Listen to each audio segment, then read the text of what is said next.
Alright, so the first thing we need to do, again, is just to go to Google and type in download Android Studio. There it is, so click on that. So there's a lot of options here. The first thing we need to do, go ahead and take the first one first. There it is, so it says here, download Android Studio for Windows, which is exactly what we need here. Again, go ahead and look at system requirements. So make sure that your system has the requirements needed in order for this to work. That's very important, okay? So without any further ado, let's go ahead and say download Android Studio. Click on that. And of course, you have to say yes to a few terms here. So go ahead and read this, okay? And then say, I understand, I have read, and I agree. And just say download Android Studio.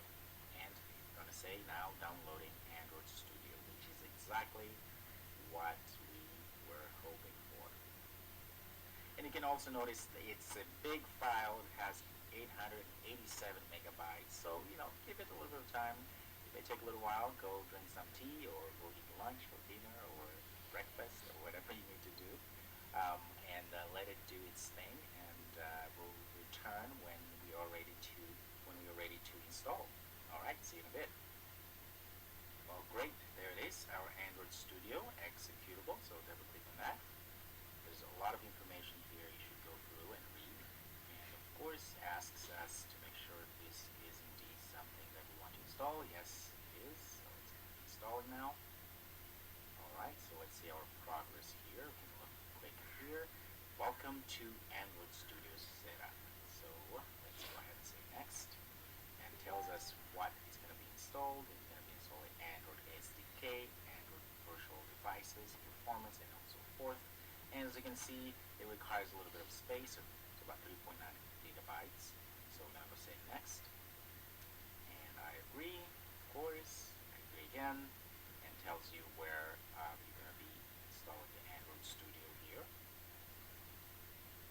Now the reason why mine says Android Studio 1 is because I had previously installed Android Studio. That's probably why it's giving me 1. In your case, probably just going to say Android Studio. That's all fine. Okay, so let's go out ahead and say next. And it says recommended 5512. That's fine with me. So next. So this is all good. Say install, and it will take a little bit. And now Android Studio is being installed on our machine.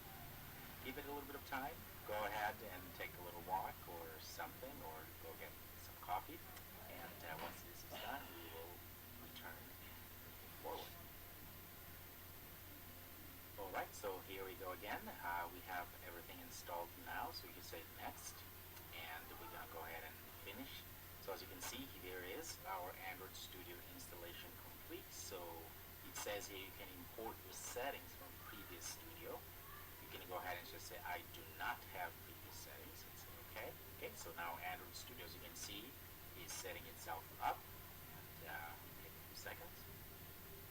Alright, so here, of course, it's going to ask us to give us allow access. Say okay. So Android Studio is still doing its thing. And there you go. There you have it. Now we have our Android Studio all set up. So as you can see here, when you first start, it gives you the option to either use IntelliJ theme or if you want to use Dragula. Dragula, I like it because it makes it easier for the eyes. It's darker and I like that. But whichever you want, I'm going to just go choose Dragula here. I'm going to make sure and go ahead and say next. As you can see, checking for updates SDK. Take a little bit of time here. Alright, so